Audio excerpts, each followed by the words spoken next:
Welcome back to another episode of the Delta Learning Podcast. In today's episode, I'm excited to speak with Katie McCaffrey, founder and principal designer of McCaffrey Design Group, a leading interior design firm known for creating spaces that are as strategic as they are stunning. With a deep understanding of how design impacts behaviour, performance, and brand perception, Katie has built a practice focused not just on the aesthetics, but on delivering results. Her work spans industries and environments, always with a clear purpose to create interiors that help businesses grow, thrive, and stand out. In our conversation, we'll unpack Katie's journey in building a top-tier design firm, how she blends creative vision with business strategy, and why interior design should be seen as a growth investment, not just an expense. We'll explore the measurable impact of design on employee engagement, customer experience, and brand identity. Plus, Katie shares her approach to scaling a design team while maintaining the highest standard of excellence. Whether you're leading a business or managing a brand, this episode is filled with practical insights and forward-thinking ideas. We hope you enjoy this episode on designing for impact, growth, and client success with Katie McCaffrey from the McCaffrey Design Group.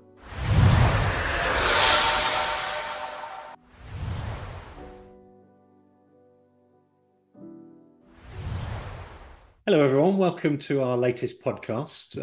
I'm really pleased to have Katie McCaffrey of the McCaffrey Design Group here with me on today's session. Katie, over to you to give us a bit of a brief description of what you do and how you do it. Well, greetings, everyone. Thank you so much for having me. My name is Katie McCaffrey. I have a design firm. It's a small design firm just north of San Francisco called McCaffrey Design Group. We are a boutique interior design firm, so we are small, small yet mighty, and we're based just an hour north of San Francisco in Sonoma County in a small town called Petaluma.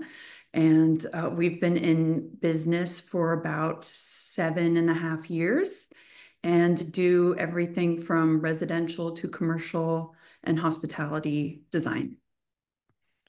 Well, thank you, Katie, and welcome here. I mean, I know we're in the virtual world, but you're in the lovely part of the world where it's pretty warm all the time.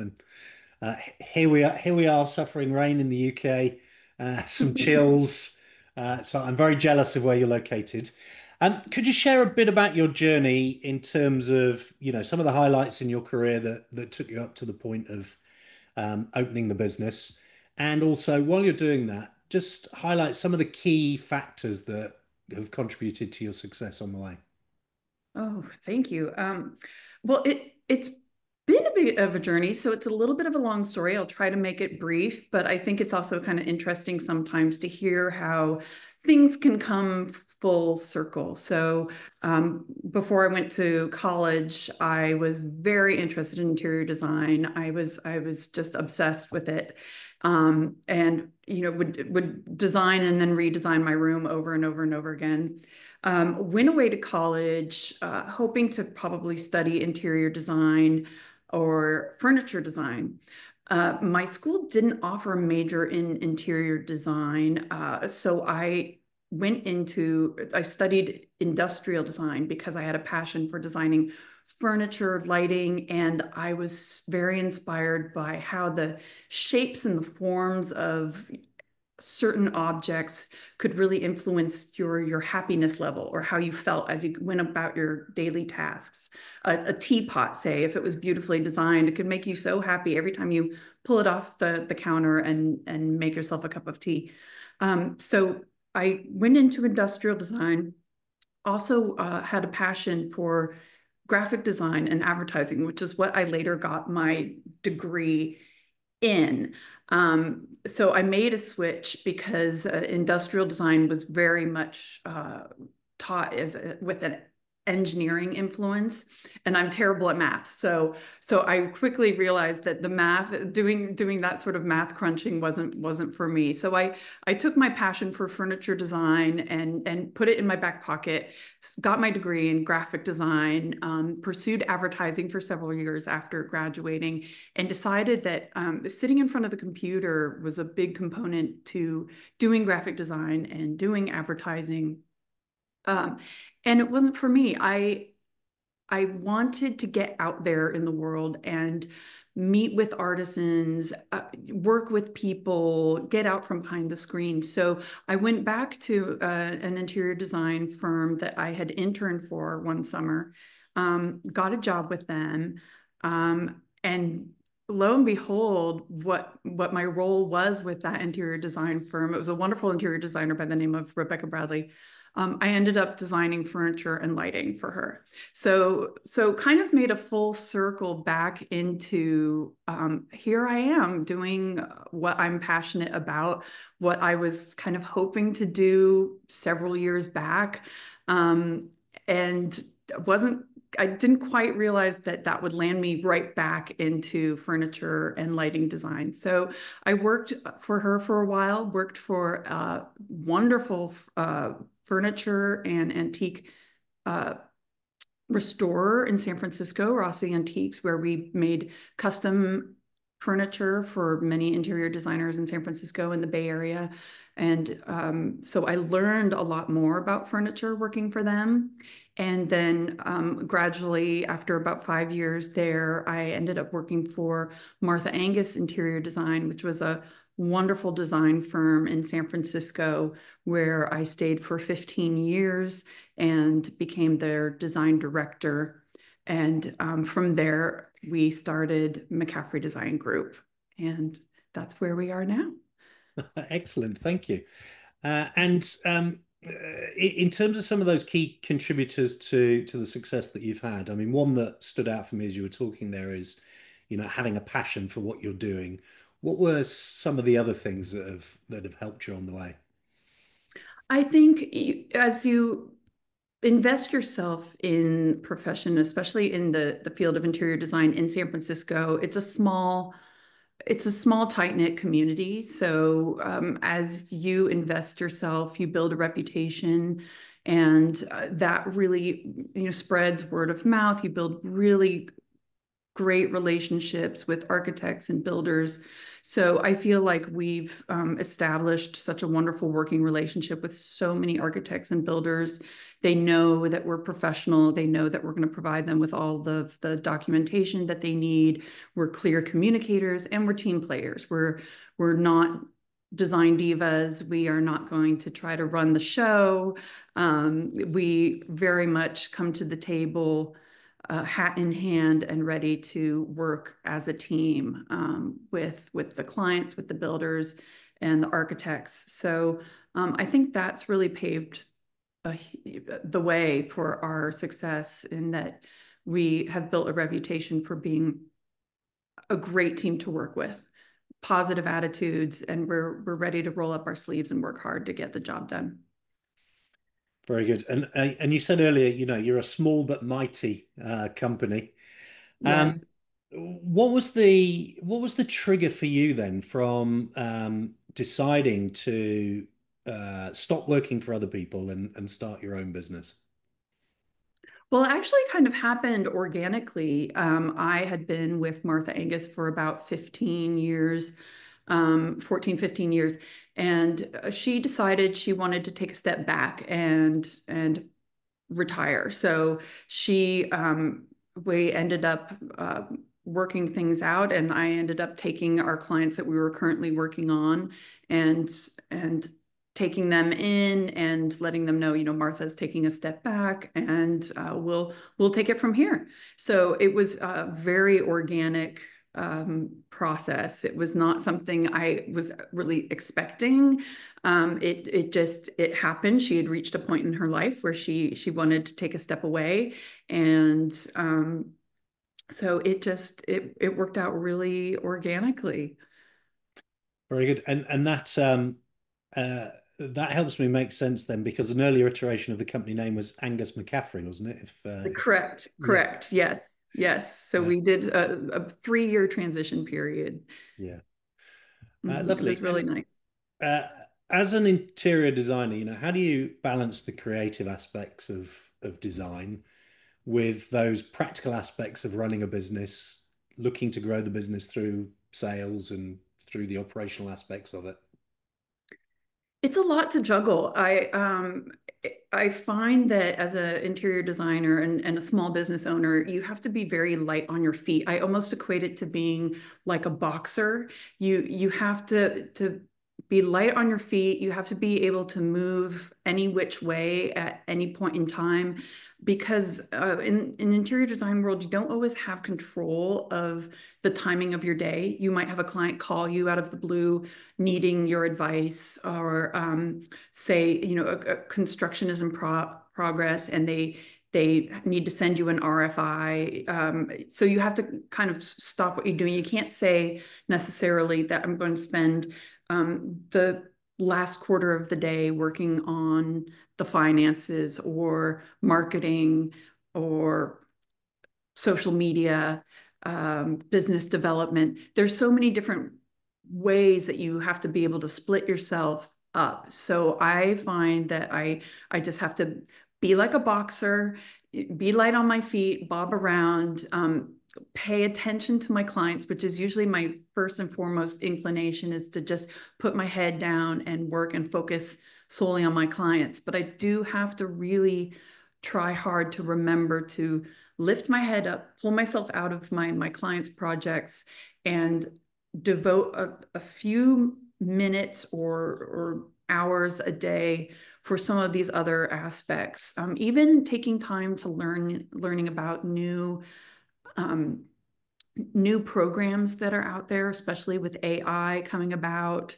Or, are there any other ways that we can streamline our business, our processes? So there is a whole slew of different directions that I need to follow every day in order to make the business work. And it is a challenge. Yeah, it's a challenge I know as well, running a business. So I can empathize to a certain degree. And in Mhm. terms of the split of the business, how much of it is commercially oriented and how much is consumer oriented? Well, most of our projects are residential, Yeah. but perhaps about 25%, 20 to 25% is commercial. We love to do wineries, so we're currently working on a winery right now, which is a really big project. And I think those are really fun because they blend a little bit of that hospitality with commercial.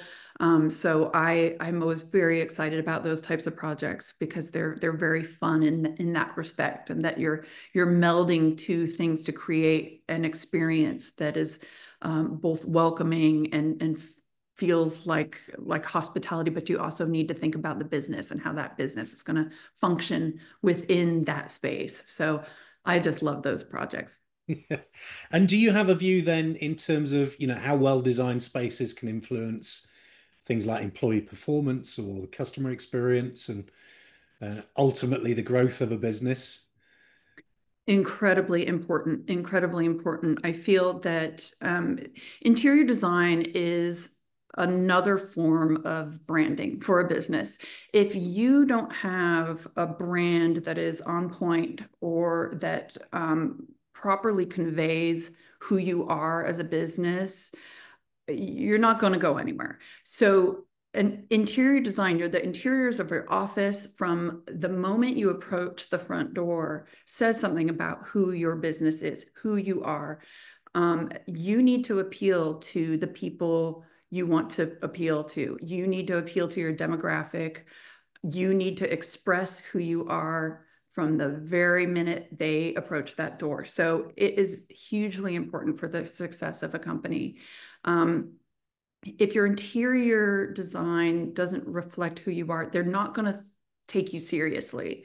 So I feel like the interior of a business really needs to look sharp, convey whatever it is you want to convey about your business, whether it's fun loving, whether it's serious, whether it's elegant, whether it's soothing.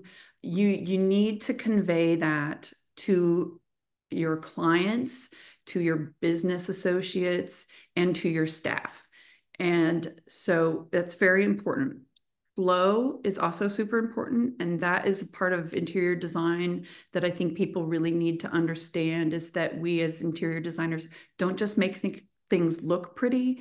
We make things flow better. We make things work better. We solve problems before they happen. So if you have an office, say with a conference room that has mismatched furniture or no flow space and people are bumping into each other if somebody wants to get up and pour themselves a cup of coffee, it's it's going to reflect poorly on you. So having a well-designed space where all of that flow is thought about ahead of time is hugely important. Same with your staff. If your desks and workspace is organized, your staff is going to work happier, they're going to work more efficiently, they're going to work better. So that's a huge part of what we do. And I think people don't always realize that. It's not just about colors and art and making it look pretty or feel fancy. It's flow. It is ergonomics. It is how to make the space efficient and feel good and function well. So it's a big component to making a business run successfully on all aspects. And how do you let me rephrase this. What's the process then for um, working with clients and aligning their business priorities or the focus that they have with the design ideas that you then come up with? That's a huge part of it. And it's funny because this is where my studies in graphic design come back into play as well. It's just funny how your journey through life, you pack a little suitcase with all your experiences as you go along. And this is where I find that the graphic design part of my education has really come into play because there's a strong emphasis on branding and the importance of research. And as a designer, it's hugely important to research the company, research your client, understand who they are and what is the message that they want to convey about themselves. Work with the brand that they have established, if they have one established, or help them establish a brand. And that's where I think that everything from your logo type, your letterhead, your office space, all really has to be united and it has to be meaningful. So you don't, again, just want to have something that looks pretty or flashy. I like to design spaces that have relevance and really help convey in a deep, deep level what that company is about. So I spend a lot of time with my client um, trying to understand what their goals are, who they are, who do they want to be, who do they want to appeal to, what is their history, and how they see themselves in the future or want to see themselves in the future. And we bring that into the interior design. It reminds me, I was having a flashback. One of my earliest jobs was working in the car industry uh, in marketing, but actually, it was a branch of marketing called corporate identity. And yeah, the remit was really looking at everything from the architectural design of the building of the car dealership to the signage on the outside, to the flow of the space inside, to the covering on the seats, to the font size and the font type. Exactly. Absolutely everything was covered. So it was, Yeah. you just It gave goes me, very in yeah, depth. yeah, very in depth. Even to Mhm. the point of there was something called a bum rub test, uh, as to which is basically a robot on the seat fabric, which rubs against the seat fabric thousands, if not millions of times to make Mhm. sure it lasts long enough in a commercial environment. Correct. Yeah, that's a very important thing. That's a very important aspect to designing commercial spaces too, is designing, using materials that are going to last and that'll stand the test of time so that your client doesn't have to replace them every 2 years Yeah. or whatnot. So yeah, those double rub tests, Weisenbeck tests are very, very important. Oh, is that what they're called? Whereas I just knew them as bum rub tests. So I like that term. I'm going to use that from here on out. and when you're working with businesses, how do you help them see that, investing in interior design is an investment rather than just an expense? It is an investment, and sometimes that's hard for clients to understand the value up front with having an interior designer come in. And again, part of what we do that I don't think a lot of people understand is that we solve problems before they happen. We take a look at the space. We have years and years of knowledge of what we do, and we approach a project from space planning and the very initial get-go and flow and how to make the engine run smoothly. And that goes way beyond just mere aesthetics. It's very, very important that you have a professional that knows and understands the rules of ergonomics and flow and spatial alignment, and because that's the level that we approach things from the very first phase. And it's very important. So it really isn't just aesthetic; it is functionality and flow and usability. So I may have diverged a little bit from your question there. No, it's fine. It's absolutely fine. Yeah, focusing on that idea to see it as an investment, not just an expense. Correct. Yeah. So yes, it is an investment. It's a huge investment in time. Interior designers are not inexpensive, but we are professionals in what we do, and we are going to make we're not only going to make your space look beautiful and flow better too, but we're going to help your project run smoothly. I often refer to us as being trail guides. We will take our clients by the hand and help guide them through the decision-making process, because there are mountains of decisions that a client is going to have to face in a project. And we are there to help them answer some of them, and we're there to answer some of them before they even get to the client, so that the client doesn't have to worry about that. We want to make the process easy for our clients, and we also help the project run smoothly and quickly and finish up on time and on budget. So that's we're there on all aspects. And was there a particular project where you were just given the freedom to, go crazy, but in a positive way on the client's behalf, that sticks in your mind?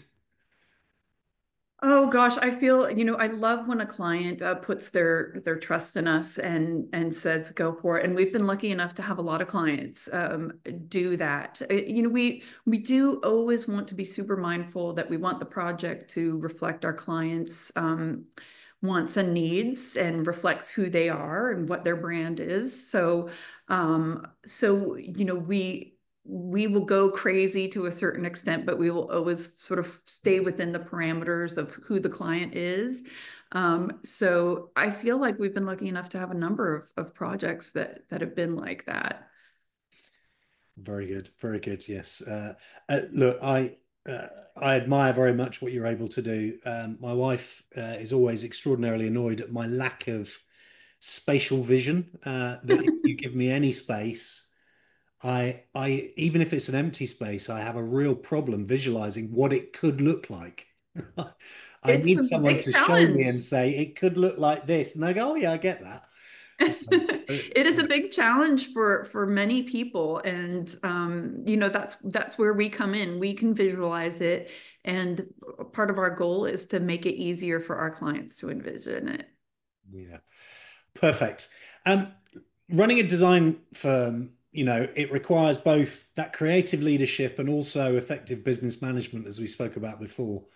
How have you scaled the business and grown the team while maintaining those high standards of design excellence? It's funny because as a business owner, small business owner, I've found that what works for me is actually having a smaller team. Right. So not necessarily growing team wise with head count, but maybe growing in the sense of the types of projects that we take on and the scale of the projects that we take on. To everybody it's different. I think some people do really well growing their teams and having larger companies. To me, it's not. It makes me feel too pulled in too many different directions. So a smaller team is better for me, and that's why we feel very comfortable being a boutique interior design firm. there's some benefits to that in that the communication is much more streamlined.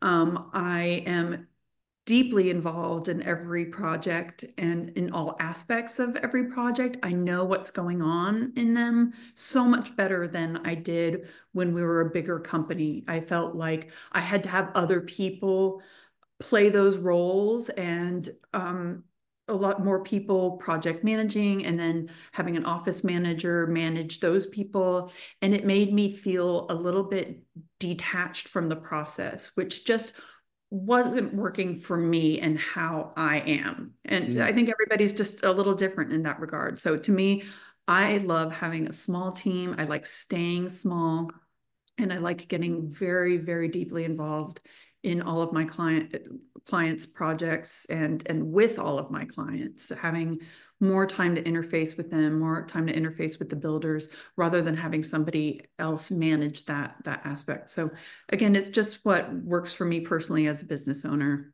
Mm. All is Yeah. better. Yeah, no, I fully understand it. I fully understand. Those extra people bring positives, but also sometimes some negatives as well. You end up spending your time maybe managing people more than doing what you do best sometimes. Even if you have somebody managing other people, you still end up kind of bopping around a little too much for my taste. I really like to get into the projects. And so to me, small and mighty is where it's at. Yes, yes. Well, it's maybe not a perfect analogy, but I do think about businesses, and as they grow, they're a bit like an eagle. In fact, they've got these massive wings, which is the stuff that they're really great at, and that's creating the lift for a relatively light body. And then over time, they think, well, I better feed the body a bit.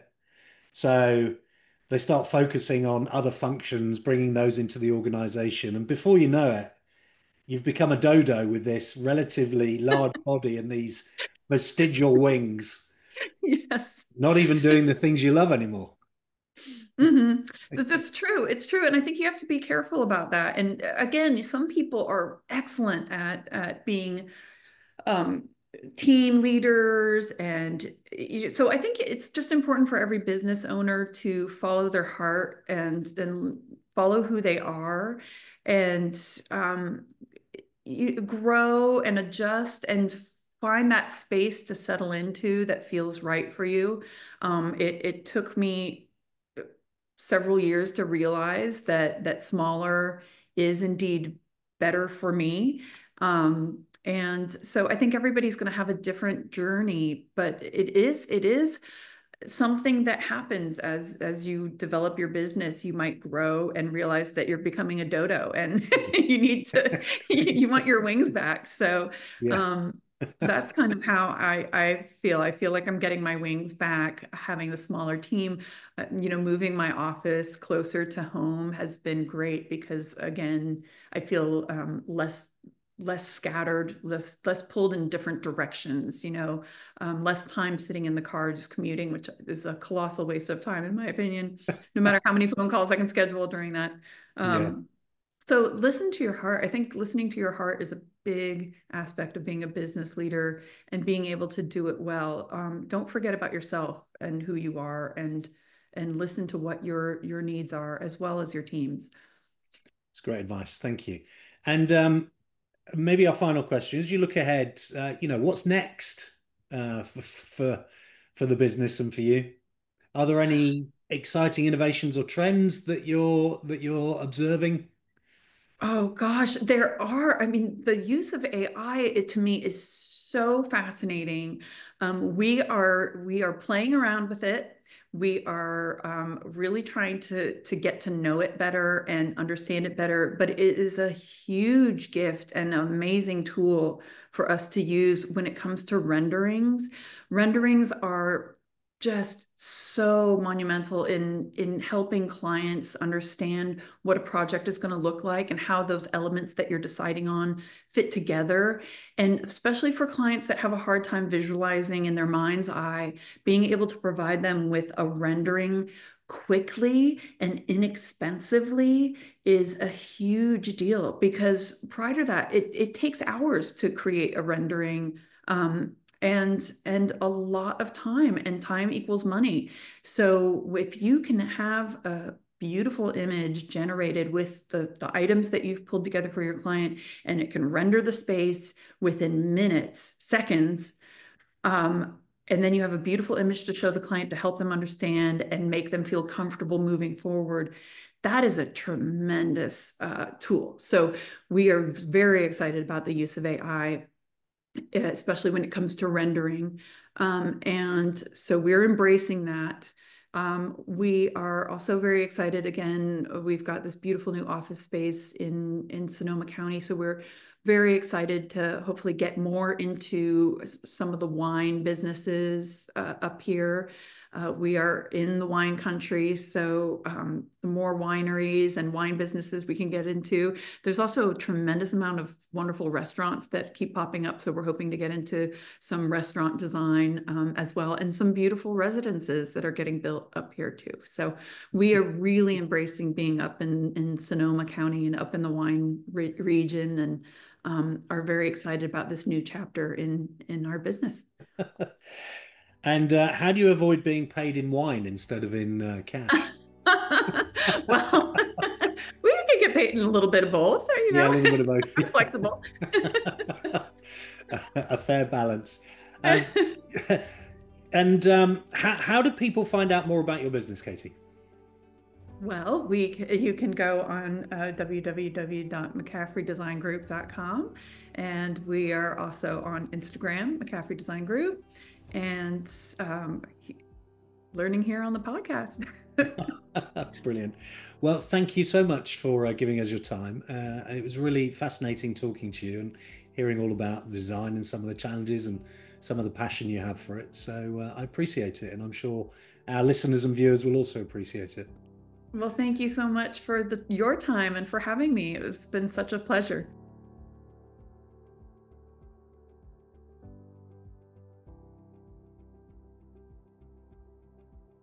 Thanks for tuning into this episode of our Sales Podcast Series 3. We hope the insights resonated with you and provoked some thought. If you found value in today's episode, please make sure to subscribe so you never miss out on expert tips and strategies from our guests across different industries. And remember, Delta Learning is here to help you transform your team's performance in 2025. When you're looking to either build capability or deliver better business results, then please approach us as a potential partner. Visit deltalearning.co.uk to learn more about how we can support your team's growth, or email me, steve@deltalearning.co.uk, with any questions or just to have a chat to see how we might work together. Thank you.